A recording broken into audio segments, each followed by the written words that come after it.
Talking of the Anti-Obstructionist Party, and I do have a new video out, the Anti-Obstructionist Party. Check it out on BitChute and YouTube. So here is actually 4 tweets. So I'll actually close out with this today.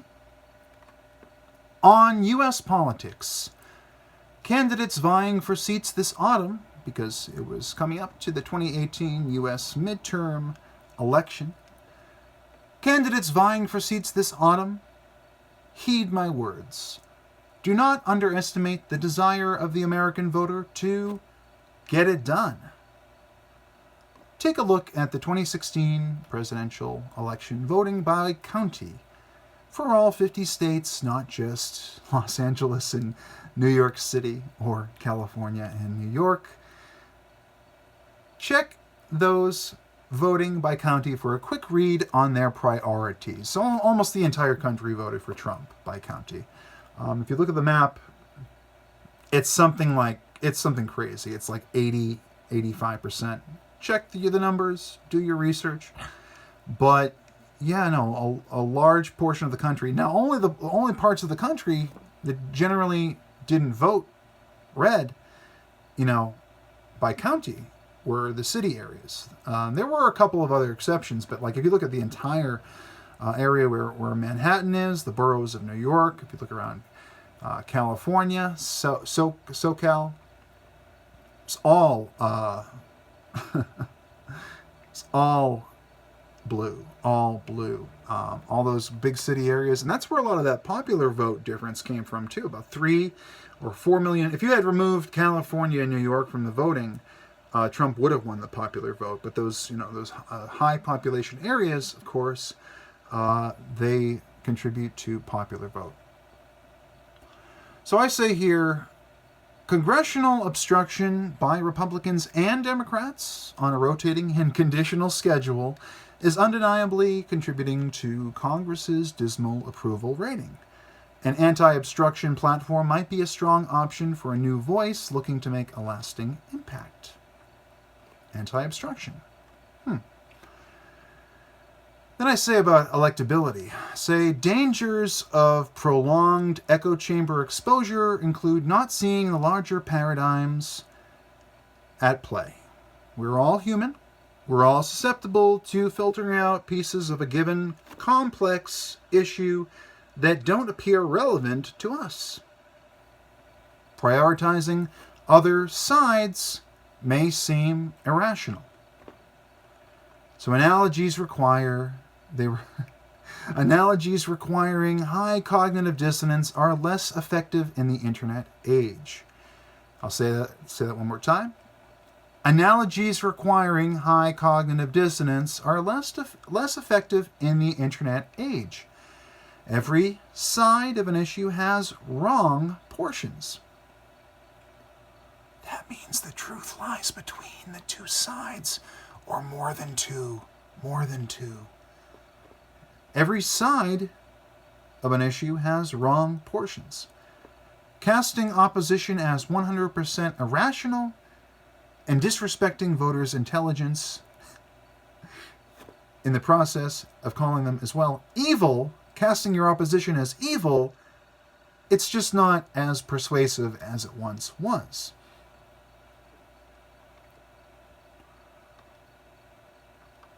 So, yeah. Americans want to see things fixed. They don't want to live in this constant state of fighting each other. We don't want our enemy to be our fellow American. We have to direct our anger, we have to direct our, negativity at something. Now, I don't want to focus it on other countries or other people. I don't want it to be focused anywhere. But what I'm seeing, of course, is that a lot of Americans are tired of fighting their fellow American. They all want generally the same thing. They have the same goals. They just have different systems to get there. So that's where the Anti-Obstructionist Party comes in. If you have a good idea, it's okay to let the Democrats win on that idea. Support an idea that's good for the country. Let it be bipartisan. Hey, I'm not saying just let any lobbyist or any corporate-controlled party like the Democrats or Republicans just run the show however they like. I'm saying that we have a system now where they don't want to let a good thing happen when the Republican is the president, or they don't want it to happen when the Democrat's the president. They want to wait. They want the good things to happen when their team is in power. Satire is only okay when their team's in power. But they want, so they hold things back. Americans want to get it done. Not get her done like Larry the Cable Guy, but get it done, And they voted for Trump. America voted for Trump. He won the Electoral College. And, people keep on saying, we want to get rid of the Electoral College, abolish it. And I say, we have 50 states. They all need representation. Okay? Just because you have more people living in a state like California isn't the whole country. Texas isn't the whole country. New York, Massachusetts, all these places, Nebraska, they're not the whole country. They have their priorities. They have their best interests. And so when you're trying to get one person, like a president, to govern an entire country of 50 states with just all these different views, all these different cultures, all these different people from across the world that have come here over the past 500 plus years. Then you have the Native Americans. And there's really hard to get everybody on the same page. So we have a system. We have our Constitution. We have an Electoral College.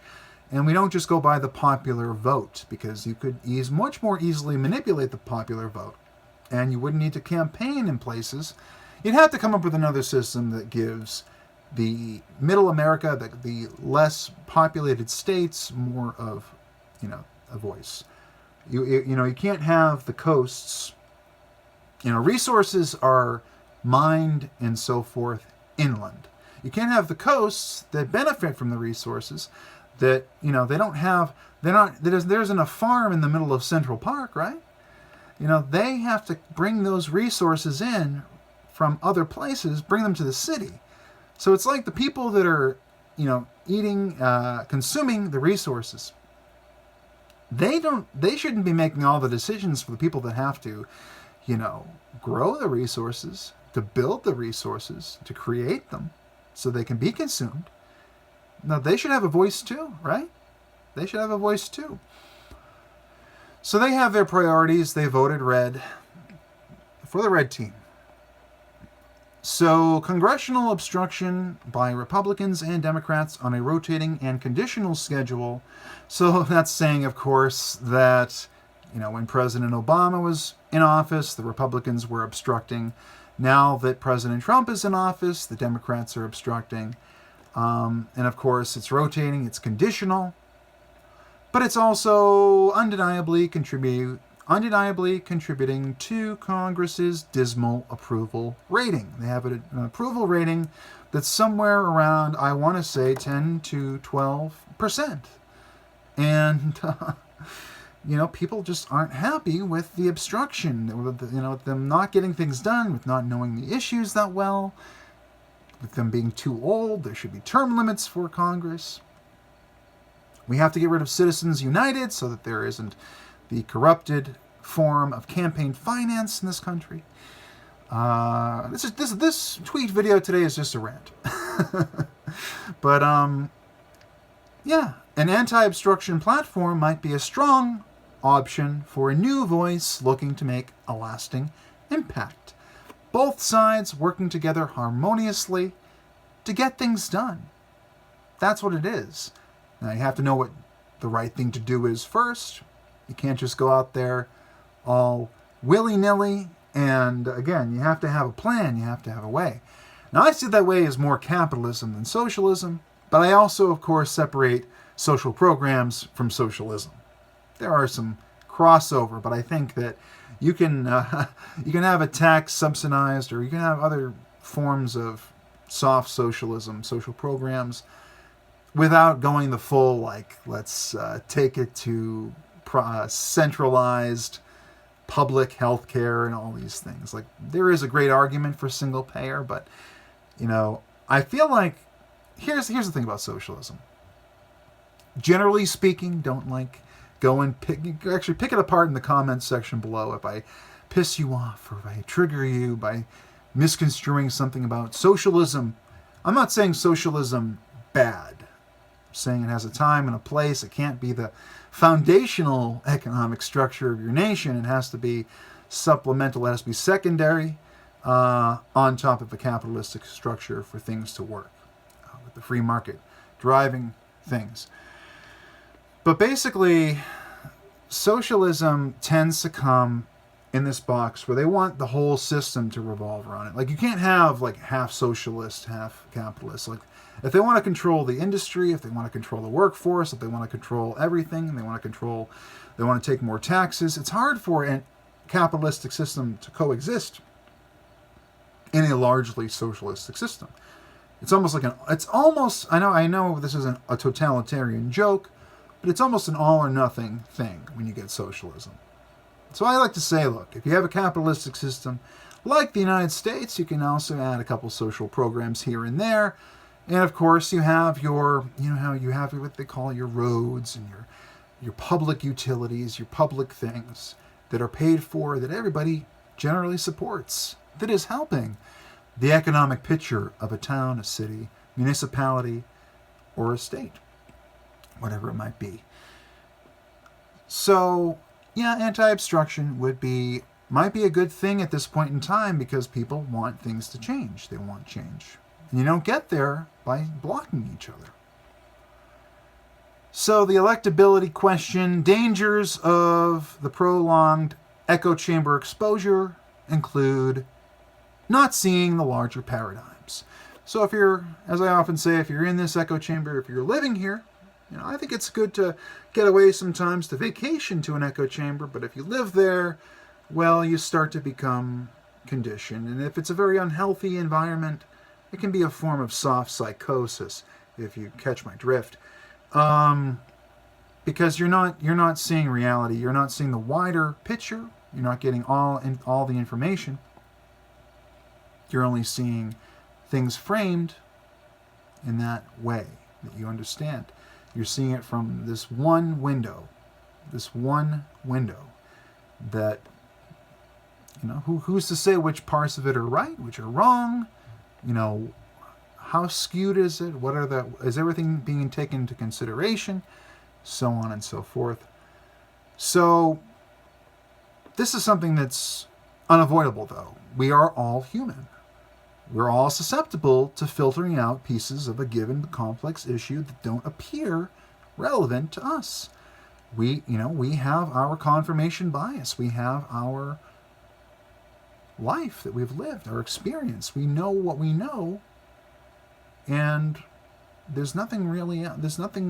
we can't cover every base because we're not another person that sees things differently.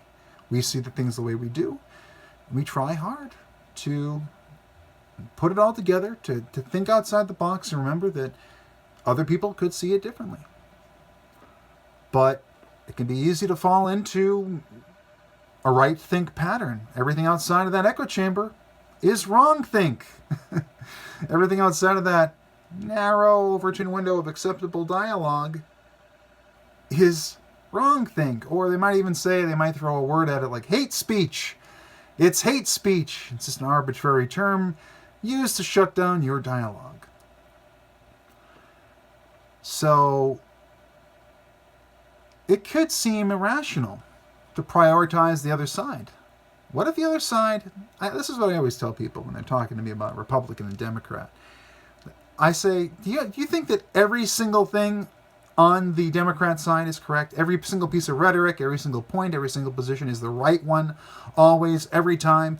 Do you think that every single position on the Republican side, the Republicans are always right, the GOP is always right, their positions are always correct, there's never any gray area? Then you're part of the problem. The truth lies between both sides. And it may seem irrational to think that, but it's the truth. One side doesn't have a monopoly on anti-fascism. I have to be in Antifa to be against fascism. No. No. You can't own being a good person. Well, we're the party that has just the good people on it. The moral people. The smart people. The ones that think forward. Yeah, we're the progressives. We're the ones, we have a monopoly on progress. I'm like, no. No, that's not how it works. You can't just own a word like that. Take it and that's it. So, finally, analogies requiring high cognitive dissonance are less effective in the internet age because you can check your sources, you can check things, you can fact check, you can go to Snopes, fact check Babylon Bee. You know, like, why would you want to do that? Babylon Bee is a satire site, and yet Snopes, perhaps also a satire site, who knows, fact checked them and said that they were trying to spread a fake, an onion-like, totally nonsense news, fake news site.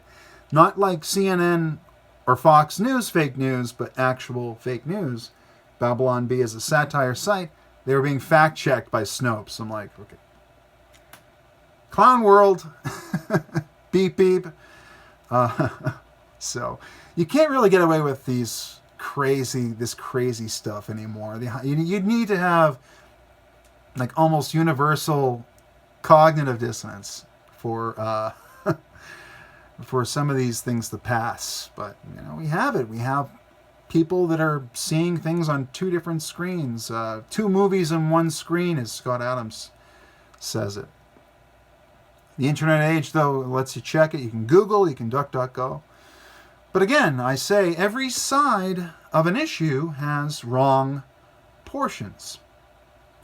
So, you know, just because one side might have the preferable solution doesn't mean everything they say is correct. It might be better for politics to stay on one side or the other and just fortify that position and try to push that across. And, oh, you know, the Republicans or the Democrats, they got it right this time. But the reality is that there's obviously things on both sides that are good, and there are things on both sides that are bad. So, casting the opposition as 100% irrational is a fool's errand. And it disrespects voters' intelligence. Like, voters know better than to be boxed in. Well, you're this, so you have to vote this way. Or you have this opinion, so you have to vote that way. There can't be any nuance. You're either with us or against us. Like, that's identity politics. Splitting people up. You're either with us or you're against us. Do you support toxic masculinity? Do you support this? Do you support that? No, I support common sense. Is that still a thing? Is common sense still a thing? So it really isn't as persuasive. It is, as evidenced by this video where I'm going on and on about it.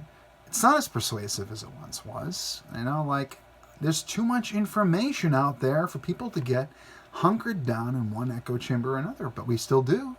We're only human. So, I don't know what to say. I just want people to keep an open mind. You know, I don't want people to fight. I want people to be able to agree to disagree. And not let it tear apart at the fabric of society. That's a small ask, right? So I'm going to give you one more tweet today. And we're going to go into that now.